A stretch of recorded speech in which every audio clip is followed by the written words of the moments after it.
everyone, welcome back to Jaureguiberry, your yoga for scoliosis community. I'm Jaureguiberry. I'm a yoga teacher specializing in yoga for scoliosis. If you haven't done so already, feel free to join us over on Facebook at the Yoga for Scoliosis community. That's how you type it in and you will find it straight away. I'll also leave the link in the comments below. Today's practice is going to be all about kyphosis. Kyphosis is an outward curve, and we're especially talking about the upper back and the shoulders. So if you have scoliosis, usually it comes with various sorts of problems, but one of them could be that you also, on top of that, have the rounding of the shoulders and a slight forward head. So I've got a little bit of a kyphosis, as you can see here. So it's a little hump here at my upper back.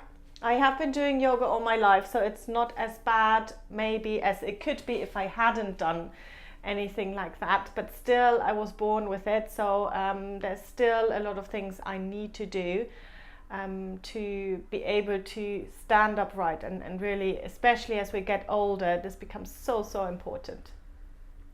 Good, so I've got a short little practice for you, and all that you need is a blanket. So if you get the blanket, just hit pause and then come back to the practice. Good, so one of the best things to practice with kyphosis, so again we're talking about the rounding in the upper back and the shoulders, is actually lying flat on the ground on a hard surface.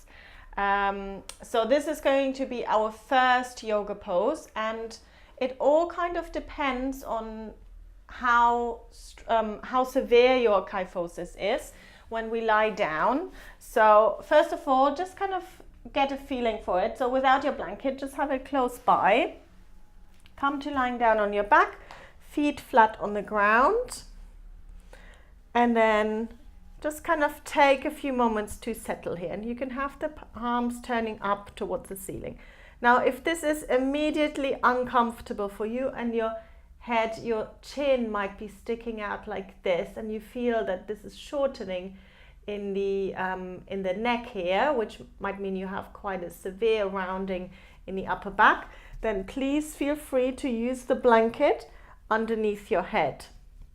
And you can fold it as many times as you want. You don't want the head up too high, just to be able to comfortable, because what we want to do is use gravity to kind of reset the spine and the upper back especially. So as you can see here, my shoulders are kind of just dropping into the ground, and this is really helpful to open the front of the shoulders. Only use the blanket if you need it. So if your chin is up high like this, for me, I am actually fine without the blanket, so I'm not going to use it, but because what I want to do is eventually bring the head back in line with the shoulders. So if you imagine this horizontal line, also when we're standing upright, that's where the head really should be. And then just take a few breaths, just settling here. Close your eyes for a moment, starting to notice your breath. So in yoga, we always breathe in and out through the nose. Just allowing for the body to drop into the floor. Noticing your relationship with the ground.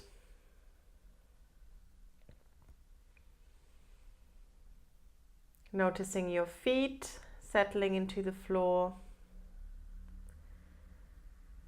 your hips settling into the floor, and if you have a lumbar curve, scoliosis in the lumbar spine, you might feel that you're slightly tipping over to one side. So see if you can just maybe bring a little bit more weight into the side that lifts off the ground, or seems to lift off the ground. Bringing your awareness to the back of the rib cage. Again, if you have scoliosis in the upper spine, thoracic spine, there might be one side which is pressing into the ground more than the other. We're just going to notice it for today's practice. We're not going to change anything as we're focusing more on the kyphosis. So we're wanting to open the front of the chest.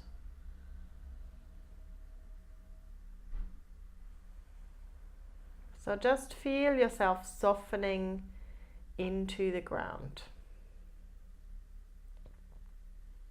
And really you want to stay here for at least 5 minutes. Better even 10 minutes.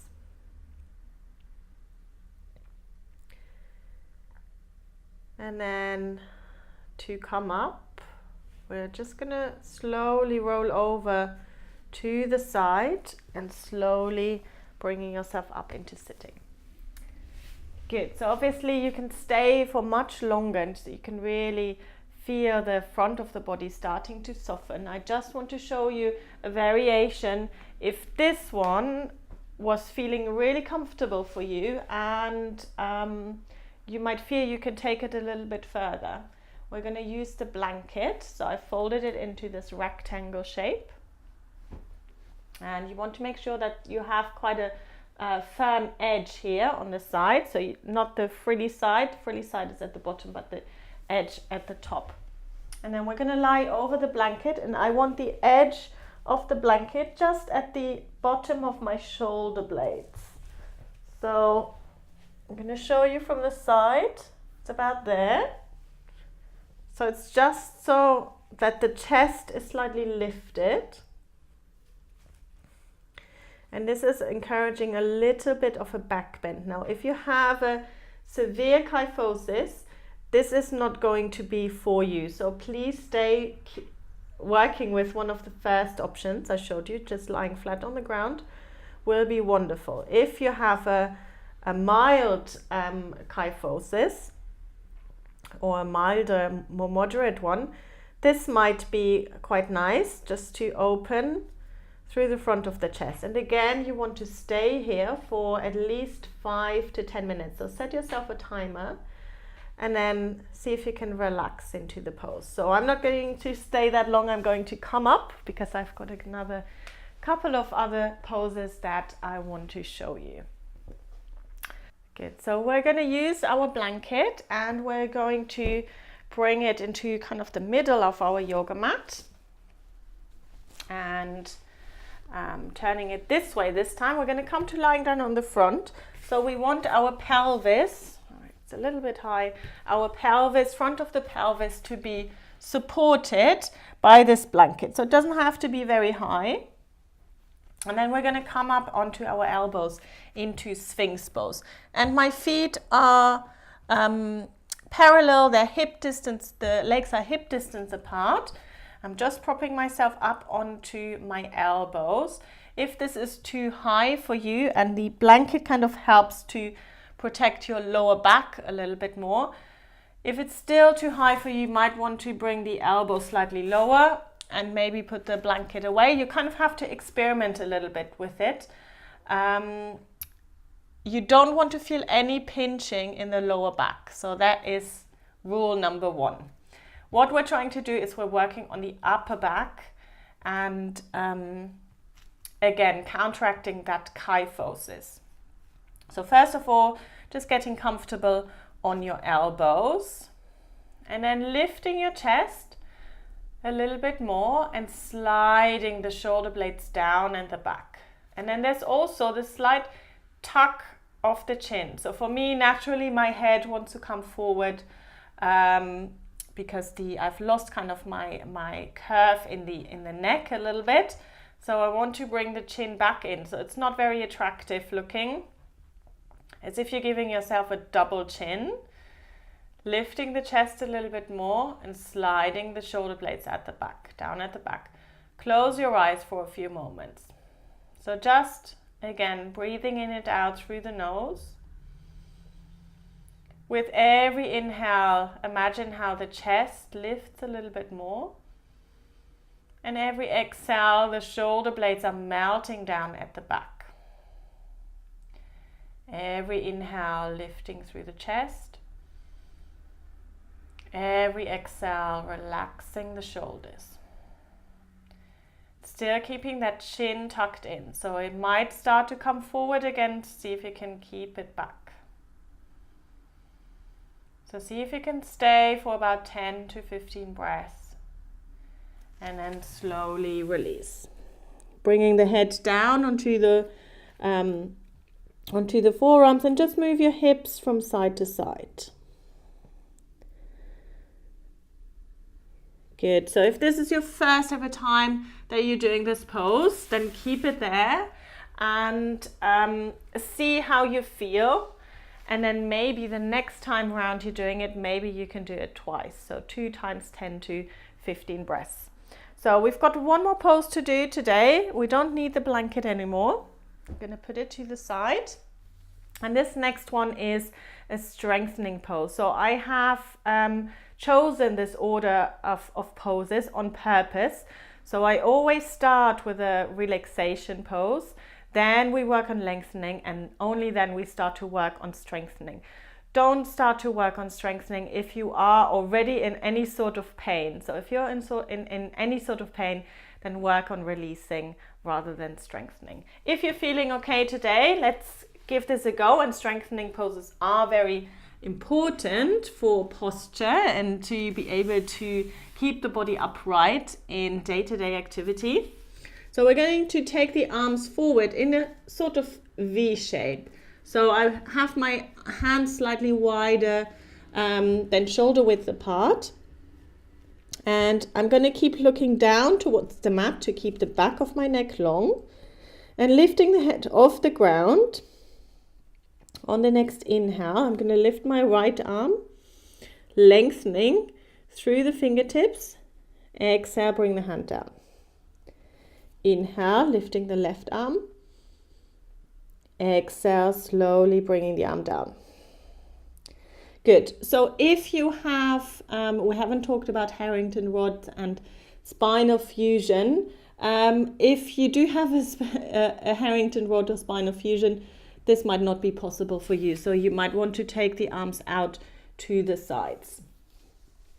Otherwise, if you don't, keep the arms forward. Again, we're going to inhale, lift the right arm. Exhale to lower. Inhale to lift the left. Exhale to lower.